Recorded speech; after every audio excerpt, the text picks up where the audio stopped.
Hello everyone, welcome to Devi's life channel. ఈరోజు ఈ వీడియోలో చెర్రీ బ్లాసమ్ ఫెస్టివల్ చూడటానికి వచ్చామండి. ఈరోజు మనం న్యూజెర్సీలోని న్యూయార్క్లోని బ్రాంచ్బుర్గ్ పార్క్ అనే ప్లేస్కి వచ్చాము. ఈ cherry blossom festival April first week నుంచి ఏప్రిల్ మిడిల్ వీక్ వరకు జరుగుతుంది. సుమారు 15 రోజులు జరుగుతుంది.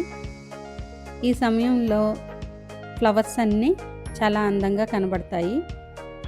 చెట్లకు ఆకులు ఏమి కనబడకుండా మొత్తం పువ్వులతో నిండిపోయి ఉంటాయి. స్ప్రింగ్ సీజన్లో న్యూజెర్సీలోని బ్రాంచ్బుర్గ్ పార్క్ ఖచ్చితంగా చూడాల్సిన ప్రదేశాల్లో ఒక ప్రదేశం ఇది.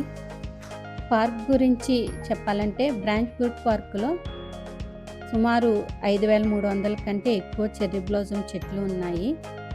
ఇవి వాషింగ్టన్ డీసీ కంటే ఎక్కువ. ఈ పార్క్ నిజంగా చాలా పెద్దగా ఉంది.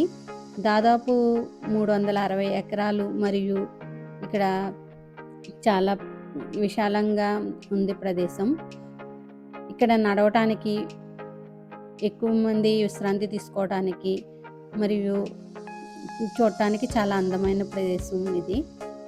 చెర్రీ బ్లాసమ్ ఫెస్టివల్ ప్రతి సంవత్సరం ఏప్రిల్లో పార్క్ చెర్రీ బ్లాసమ్ ఫెస్టివల్ నిర్వహిస్తుంది. బ్లూమ్ ఫెస్టివల్లో రేసెస్ మరియు కొన్ని కుటుంబ కార్యక్రమాలు జరుగుతాయి. చెర్రీ బ్లాసమ్ ఫెస్టివల్ని చూడటానికి సాధారణంగా ఏప్రిల్ మధ్యలో వెళ్ళటానికి ఉత్తమమైన సమయం. ఈ సమయంలో చెట్లు పూర్తిగా వికసించి మనకి చూడటానికి చాలా అందంగా కనపడుతున్నాయి. ఇక్కడ ఎక్కువగా తెలుపు రంగు మరియు గులాబీ రంగుల్లో ఎక్కువగా చెట్లు అయితే కనబడ్డాయి. ఇవి చూడటానికి చాలా అందంగా కూడా ఉన్నాయి. మేము ఈ పార్కింగ్ చేసుకుని కారు ఒక చోట పెట్టుకుని మేము నడుచుకుంటూ వెళ్ళి మొత్తం ప్లేస్ని అయితే చూసామండి. ఈ వీడియోలో మీరు కూడా చూసేయండి.